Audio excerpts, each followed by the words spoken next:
This video was possible with the help of the Wolf of YouTube. Enjoy!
Berlin, 1945.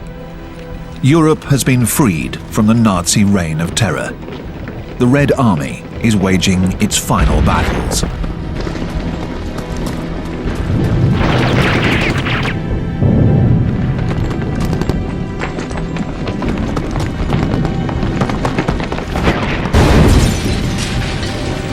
Captain Josef Prautov, a Russian officer. The hate ran so deep. We wanted to end the war, annihilate that force that wanted to kill us. Finish it off, once and for all.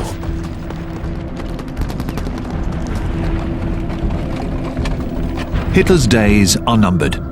He leaves his bunker for one final bit of showmanship, as seen in this propaganda film. Is there still a soldier, or a child, willing to die for him?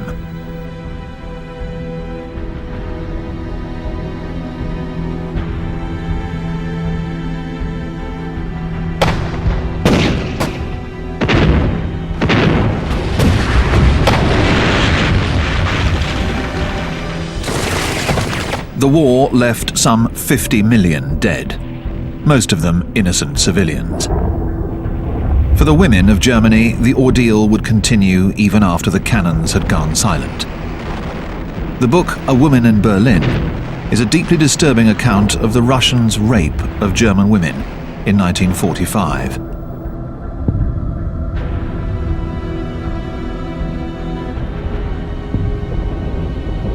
They grab me and throw me down. I'm lying with my head on the steps. I see one of the soldiers keeping watch, while the other rips off my underclothes and brutally forces himself on me.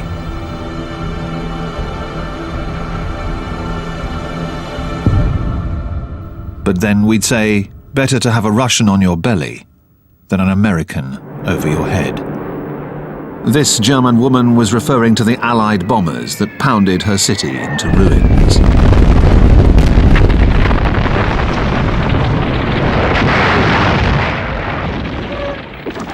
The Kurfürsten Dam, Berlin's most fashionable avenue.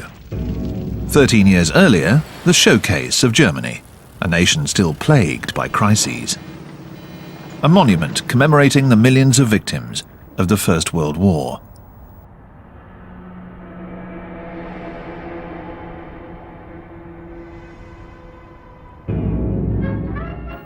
Marlene Dietrich is singing The Blue Angel in Berlin. Alexanderplatz. Thomas Mann is savouring his Nobel Prize for Literature in the shade of the linden trees of Avenue unter den Linden. Berlin is a major cultural centre of Europe, one of the most open and tolerant cities in the world.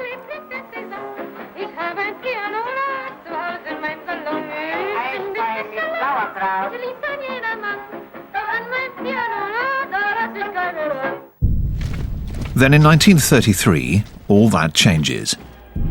Through intimidation, demagoguery, and exploiting the bitterness of the German veterans, Hitler and his armed militias, like the SA with their hymn The Horst Wessel-Lied, seized control of Germany.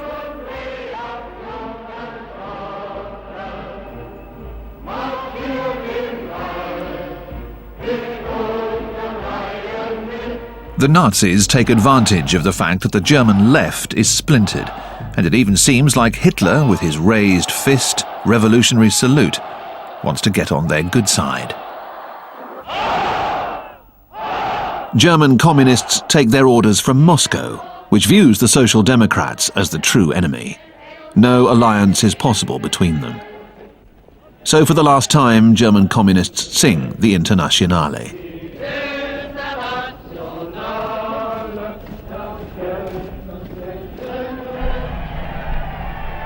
Hitler comes to power legally on January the 30th, 1933. Within a few months, his dictatorship is firmly in place. He becomes Die Führer, the leader. His supporters rise and chant, Heil Hitler. However, not all Germans are totally convinced, so again and again, Hitler hammers home his simplistic nationalist slogans.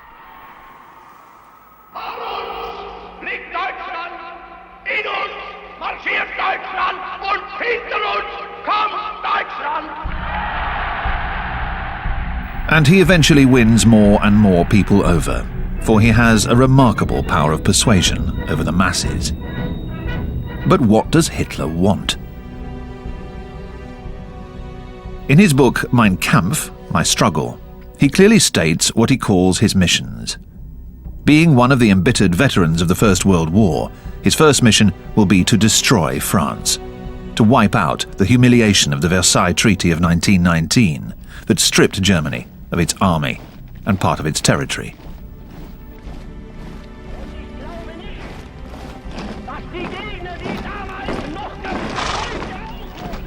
Then he wants to conquer what he calls Lebensraum, living space. Germany has a population of 80 million, twice that of France. He wants to make Germany the world power that it deserves to be.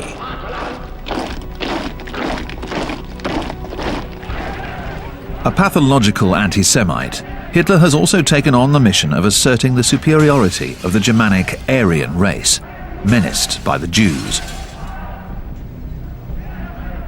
For him, the Jews were the cause of the Great War, Germany's defeat, inflation, unemployment. The next war will be a war on the Jews. They will be sent to Dachau, the first concentration camp, where Hitler locks up the anti-Nazis, the communists, social democrats, and all those opposed to the Nazi regime. Lastly, Hitler takes on the mission of bringing all German-speaking peoples into the Reich's fold, beginning with those of his homeland. The Anschluss. Austria is annexed and immediately submitted to the same reign of terror as Germany, with the opening of one of the most infamous concentration camps at Mauthausen, near Linz. Which country will be his next victim? Neighbouring Czechoslovakia, where there is a German population, the Sudeten Germans. But the country is recognised as an independent state by England and France. The clouds of war gather. In Munich, temple of Nazism, an 11th hour peace conference is organised. On one side, Adolf Hitler, who is becoming more and more frightening, and his ally, the Italian dictator Benito Mussolini. Mussolini, the founder of fascism, an indoctrination of an entire nation, from childhood on.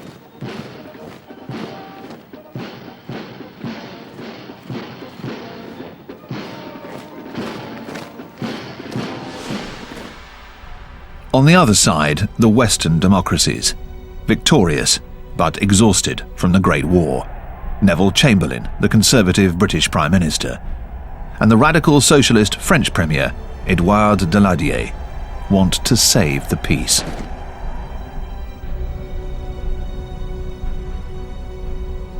They end up accepting the unacceptable.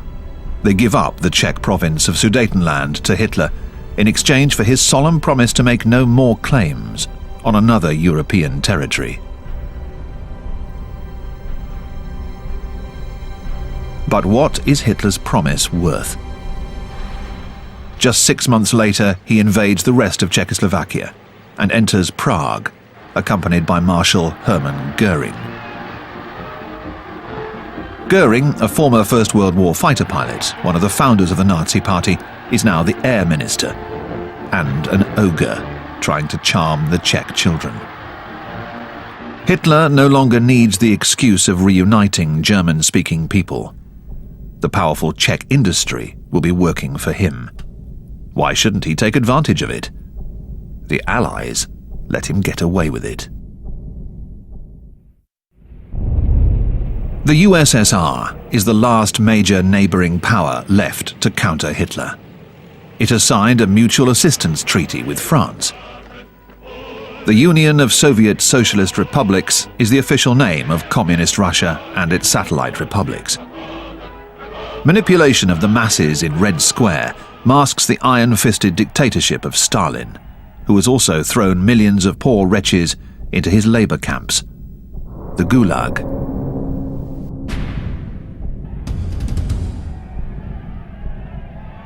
Industrialization and forced militarization have made the USSR a major power. Despite their fear of communism, the Western powers rely on the USSR.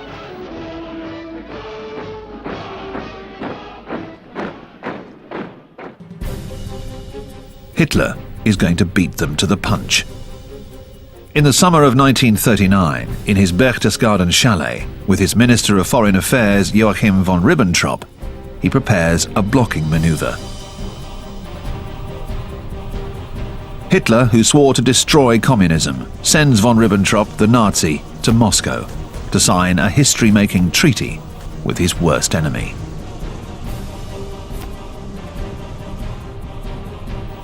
When Stalin's Foreign Affairs Minister Molotov signs the Germano-Soviet Pact, communists are totally taken aback, like these French Party members.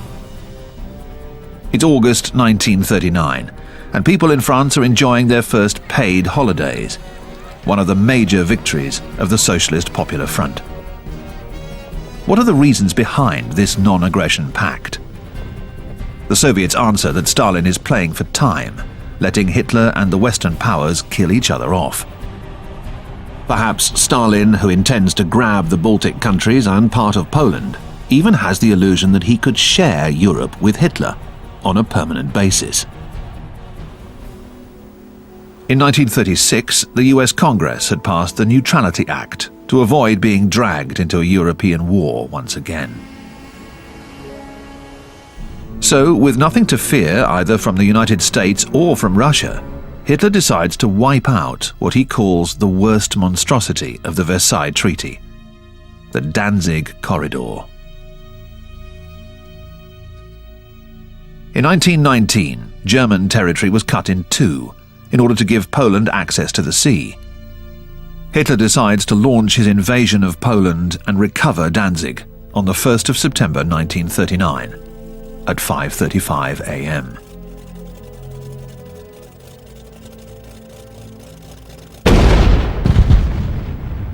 The first cannon shot of the Second World War is fired on Danzig.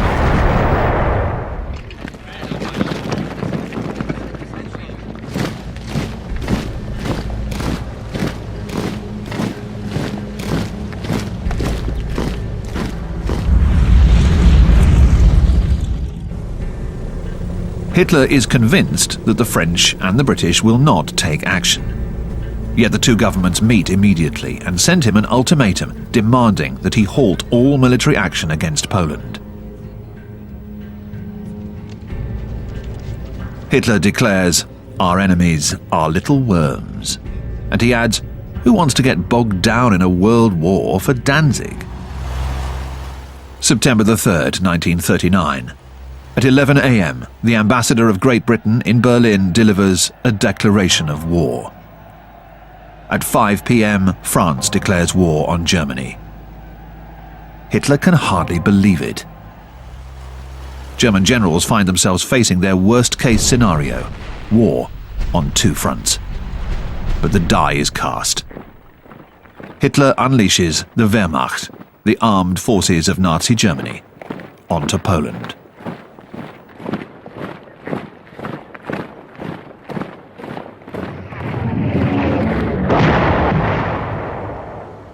Entering battle as if in a bygone age, the Polish cavalry charges the German tanks and is slaughtered.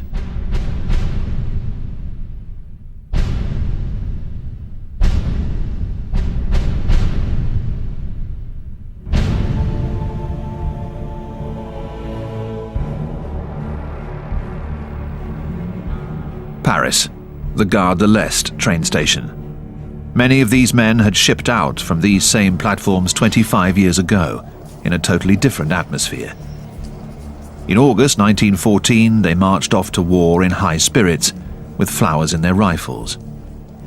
But there are no flowers this time, and no rifles.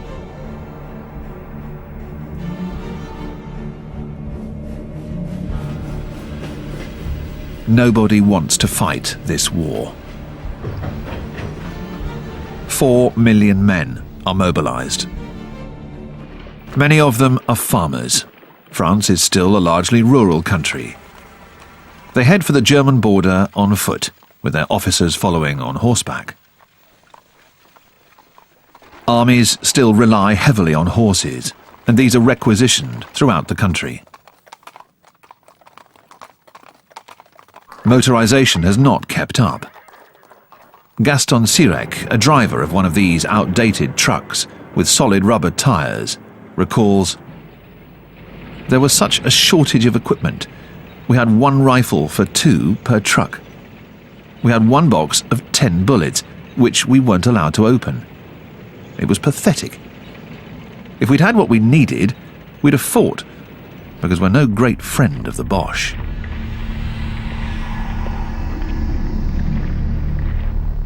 The Boche was a pejorative term for the German soldiers during the previous war. They were also called verdigris, which in French means field grey, the colour of their uniform, which enabled them to blend in with their surroundings.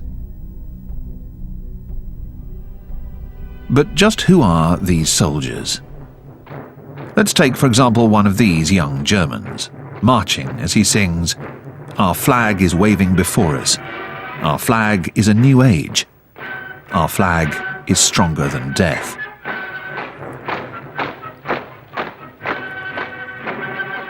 His name is August von Kageneck.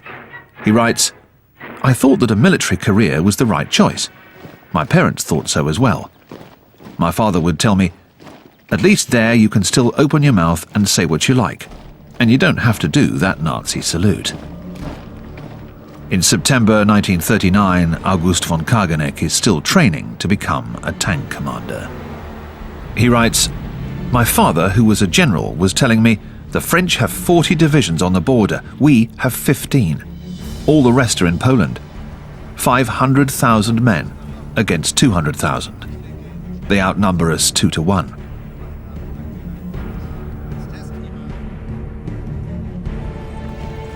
French forces attack on September the 7th, 1939, 4 days after declaring war.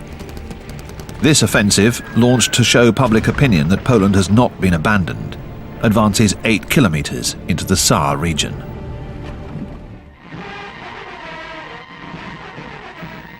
The French Army's cinema department shows off the spoils of war.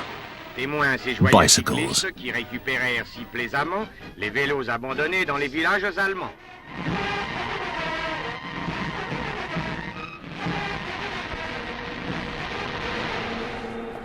The Saar offensive stops there and degenerates into a series of skirmishes, raids by elite commandos, led by the hero Joseph Darnon, who receives the citation of Premier Soldier of France.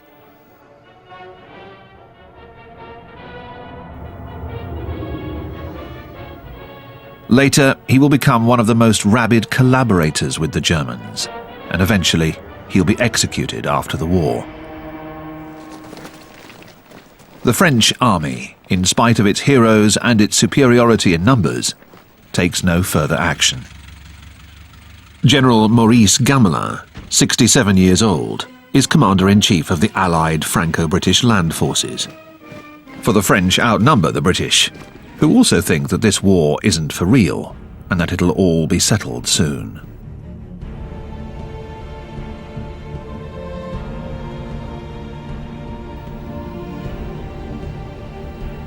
Gamelin himself has no desire to refight the War of 1914. He wants to avoid another bloodbath at any cost. He considers that he needs 2 years safe behind the Maginot Line in order to rearm the country. The Maginot Line is the work of a former Minister of War, André Maginot. This complex of fortifications was meant to stop the German enemy once and for all.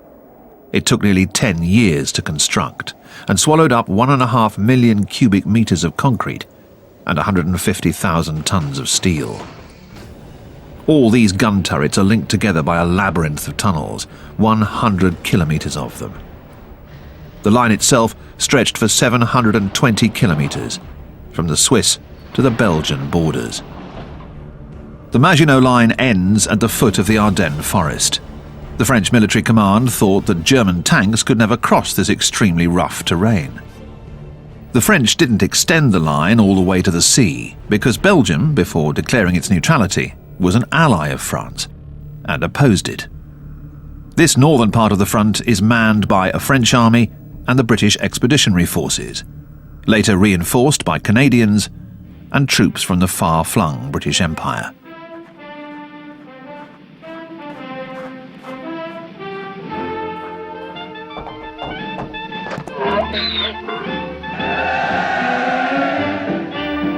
In Britain, a popular song of the day was the washing on the Siegfried Line.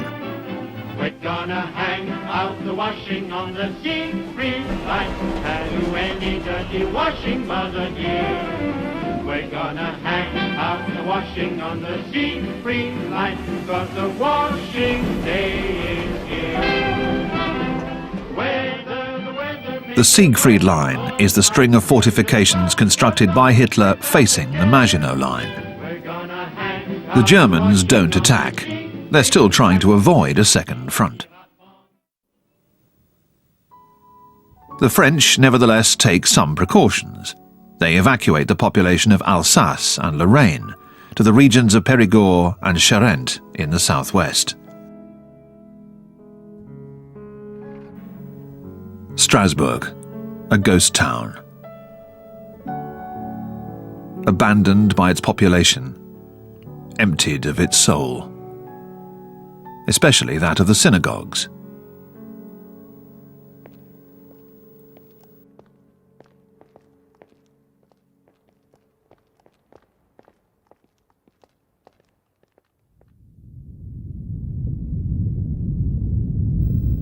On the 25th of September, Hitler orders the bombing of Warsaw. The city is surrounded, but still holding out.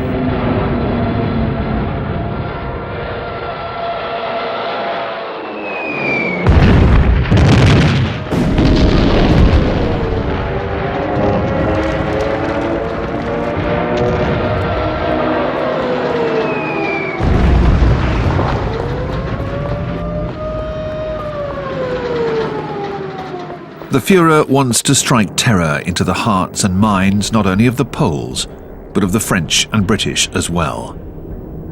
This is what is in store for you.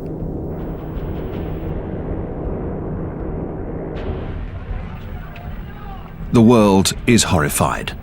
In New York, the bombing of Warsaw is up in lights in Times Square and on the front page of all the newspapers. Franklin Roosevelt, the President of the United States, addresses the nation. This nation will remain a neutral nation, but I cannot ask that every American remain neutral in thought as well. Even a neutral has a right to take account of facts. Even a neutral cannot be asked to close his mind or to close his conscience. The bombing of Warsaw shows how vulnerable the cities are. Paris sets about protecting its monuments and hides its museum's masterpieces out in the provinces. The Champ de Mars, at the foot of the Eiffel Tower, is dug full of bomb shelters, and there are frequent air raid drills.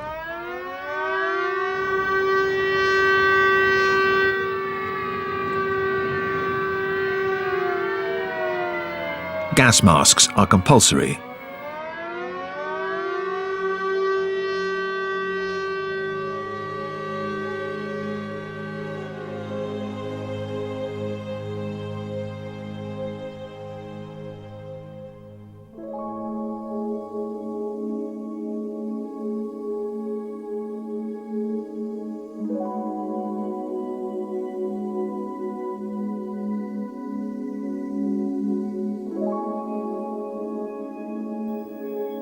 Poison gases were used in the First World War, and now everyone is afraid of them.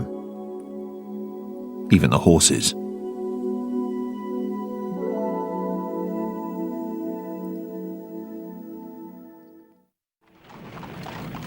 Meanwhile, Poland is being ruthlessly carved up.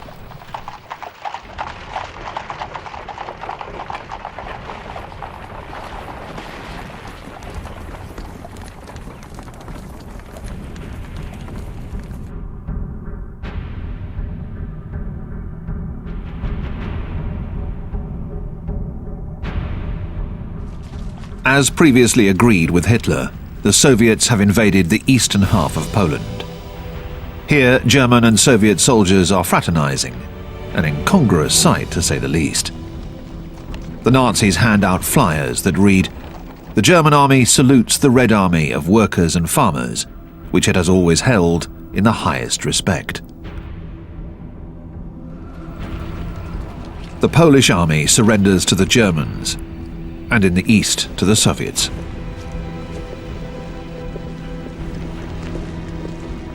Stalin then orders the execution of 20,000 Polish prisoners.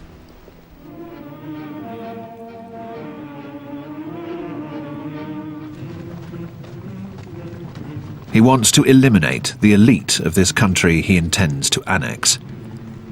4,500 Polish officers are executed with a bullet in the head in the Katyn forest near Smolensk in Russia. 2 years later, at the Kremlin, Stalin meets with the head of the Polish government in exile, General Sikorski, who delivers a list of missing Polish officers.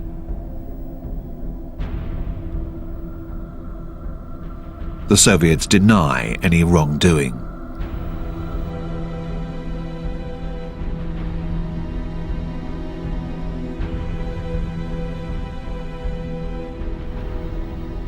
In 1992, the president of post-Soviet Russia, Boris Yeltsin, will present the Polish president Lech Walesa with the original order of execution, signed by Stalin himself.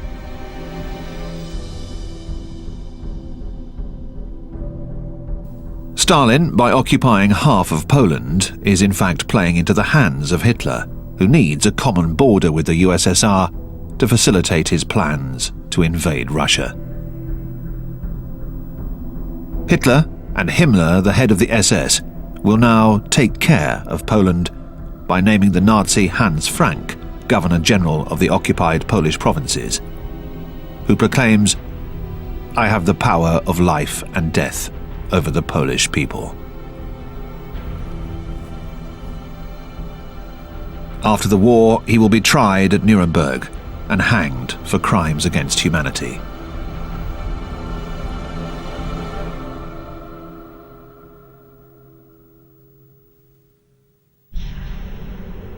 These gypsies, held in a pen, are filmed by a German. For the Nazis, they are non-persons. The women will be forced to undergo sterilization because they do not deserve to reproduce. The Nazis declare open season on gypsies. Hundreds of thousands will be interned in concentration camps.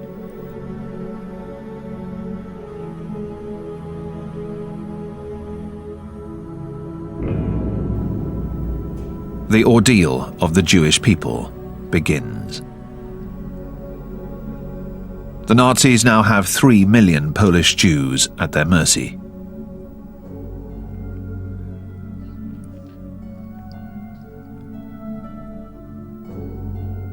Hitler is still uncertain about what to do with them. As long as the war is going well for him, he considers deporting them to the east, or even shipping them to Madagascar. It's only when the outcome of the war becomes less certain that Hitler and his accomplices unleash a frenzy of hate and murder. The final solution.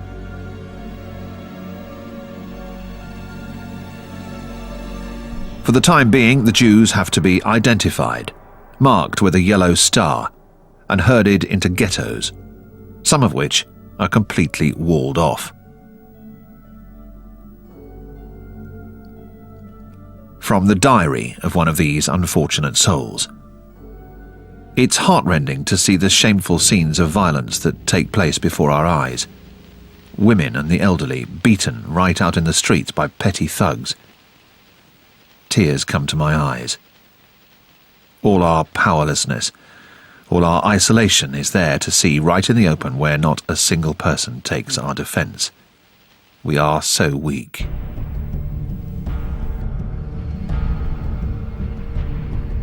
All the major cities of Poland will have their ghetto prisons, where German, Austrian and Czech Jews will also be interned. The Jews here still feel confident that perhaps someday they'll be able to return to their homes. They don't know that they will die of hunger and cold. They don't know that the Shoah is about to begin.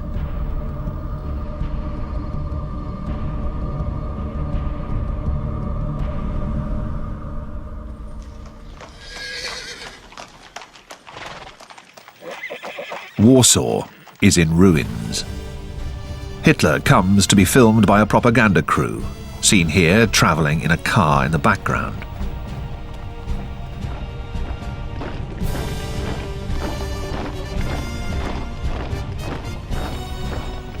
These victorious German soldiers marched their goose-step to the sound of the Grenadiers' March, but they weren't too efficient during the Polish campaign.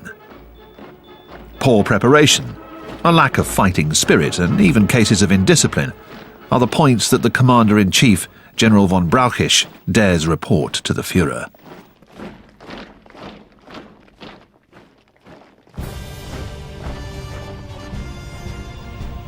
Hitler is furious, but he is immune to doubt and orders the attack on the West to be prepared. An attack on the Netherlands, Belgium and France. Some of his generals think it's madness. Some of them begin plotting to overthrow the Führer. This is a crucial moment. The course of history lies in the balance. November the 8th, 1939. Hitler narrowly escapes an assassination attempt. It seems as if he enjoys some kind of divine protection. When he attends the funeral for the victims, he's no longer the same man. His power over the army and the German people has grown even stronger. He tells his generals, "My decision is irrevocable. I will attack France when the time is right. I will be victorious or die in the attempt." Yet Hitler is still uncertain about attacking the West, for he also says, "War is like opening the door on a dark room. You never know what will happen."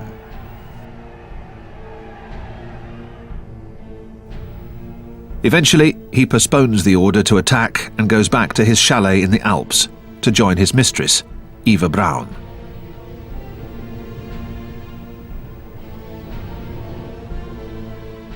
She shot this footage of Hitler's entourage, of the Reich's architect Albert Speer, who goes for long walks with Hitler. Speer recalls, "Hitler wanted to rechristen Berlin Germania. We already had a mock-up of the future Adolf Hitler Square, with a dome inspired by St. Peter's in Rome, but 17 times bigger. I said to him, 'My Führer, wouldn't that make an ideal target for bombers?' He answered, 'Not at all. Goering has assured me that no enemy aircraft will ever fly over the Reich.'"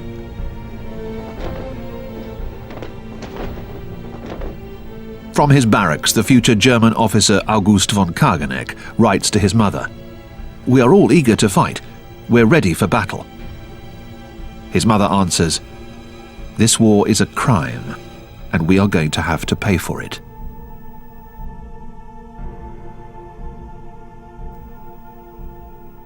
The war then enters a new bizarre phase.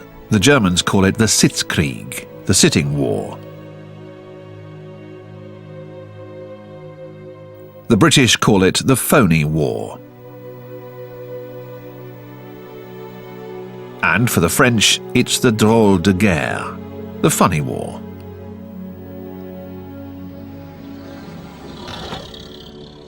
A long, strange waiting period, especially hard on the women.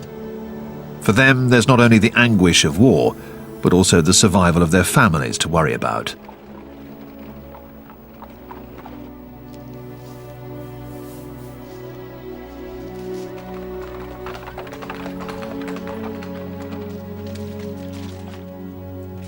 As in the last war, the soldiers dig in and try to make the best of things. The French soldier Gaston Sirec writes to his wife, "It's 30 degrees below zero. The bread is frozen. I'm one of the lucky ones. They gave us some straw, and with that we can sleep better."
The winter of 1939-1940 is indeed one of the coldest of the century. To make a bad situation worse, all the winters of this war will be brutally cold.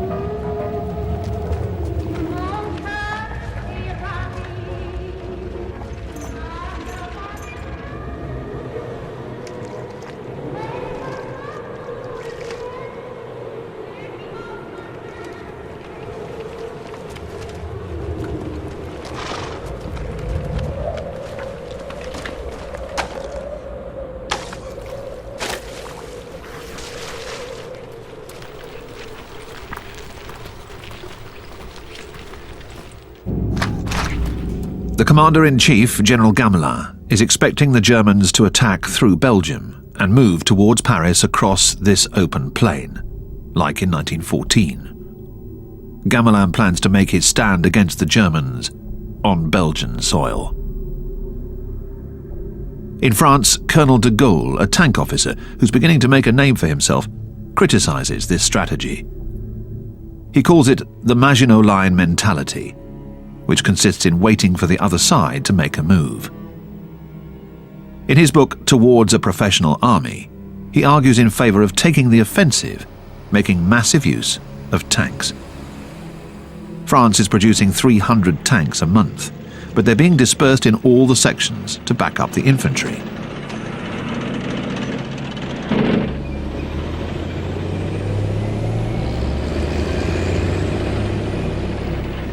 French aviation has also fallen behind.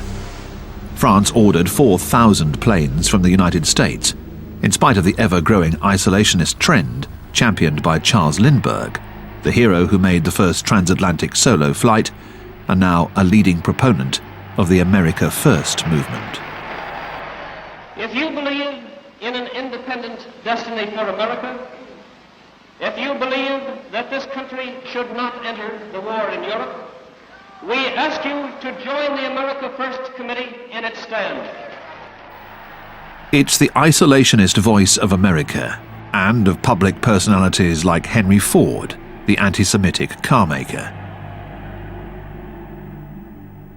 Or like Joseph Kennedy, America's ambassador in London, who is anti-war. Whereas his son, John, the future President Kennedy, supports European democracies. Nazi sympathizers in America also contribute to the impassioned climate that reigns at the beginning of 1940. In Europe, the British Union of Fascists are also quite active, up to the moment they're banned. Oswald Mosley, the English Führer, challenges the government right in the centre of London. He'll spend the next several years in prison.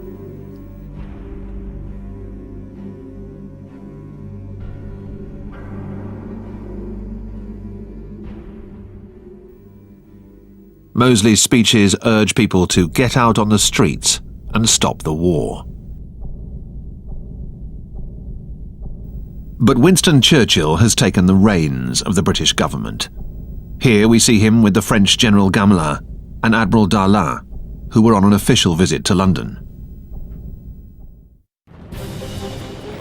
A Franco-British expeditionary corps is formed to help Finland, which has been invaded by the Soviet Union. France is preparing to send its elite soldiers, the French Foreign Legion. The Foreign Legion. For a century, it has been taking in the world's reprobates, no matter what their past, as long as it's not too shady.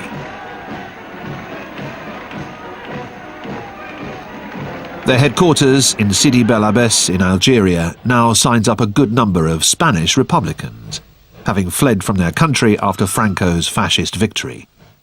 They're now eager to fight the Nazis who supported Franco. They'll all make the long trip to France.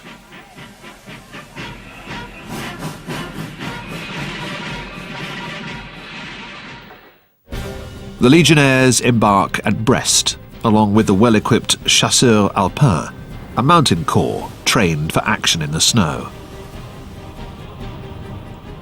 But Finland and the Soviet Union sign a peace treaty. A few days later, Hitler launches an offensive against Denmark and Norway. The Blitzkrieg, the Lightning War. The Wehrmacht takes Oslo in 2 days. Hitler is seeking to protect the iron route. Iron is indispensable to the German war effort, and 50% of its Swedish iron ore is shipped out of the Norwegian port of Narvik.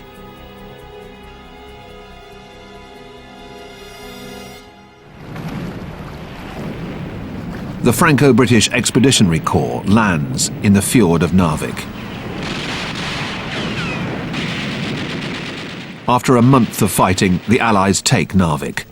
The iron route is temporarily cut.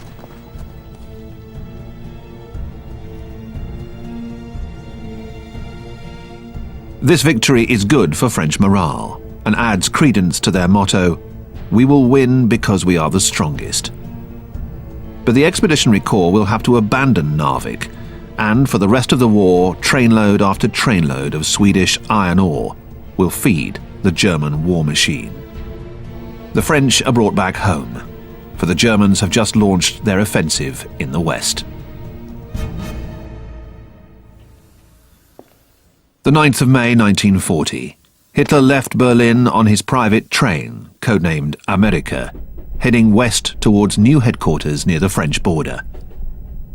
Hitler announces, "Gentlemen, the offensive has just begun."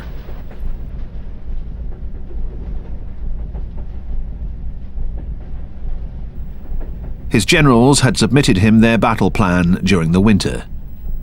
It looked similar to that of 1914. Attack through Belgium. But Hitler preferred General von Manstein's idea, cutting straight through the Ardennes forest, then swinging up and driving towards the sea, encircling the Allies with a sickle-cut movement. But this sickle-cut movement is in fact a huge gamble, because the Allies could turn back and counterattack.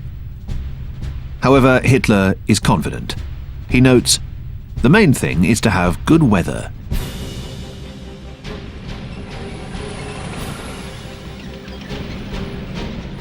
Lieutenant August von Kageneck claims, "We are the Wehrmacht, the armed forces of Greater Germany. Victory is certain."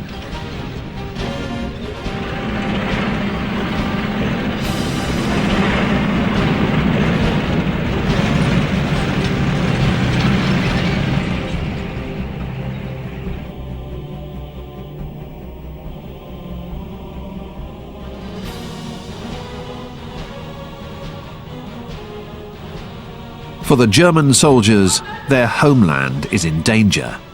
After all, it was the French who declared war on Germany. The 10th of May 1940. At dawn, German parachutists make a jump over Holland. Their mission is to capture the airfields and bridges around Rotterdam.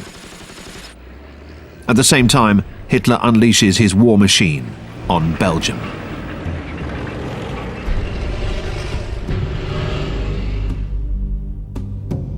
Hitler waits. Will the Allies fall into the trap?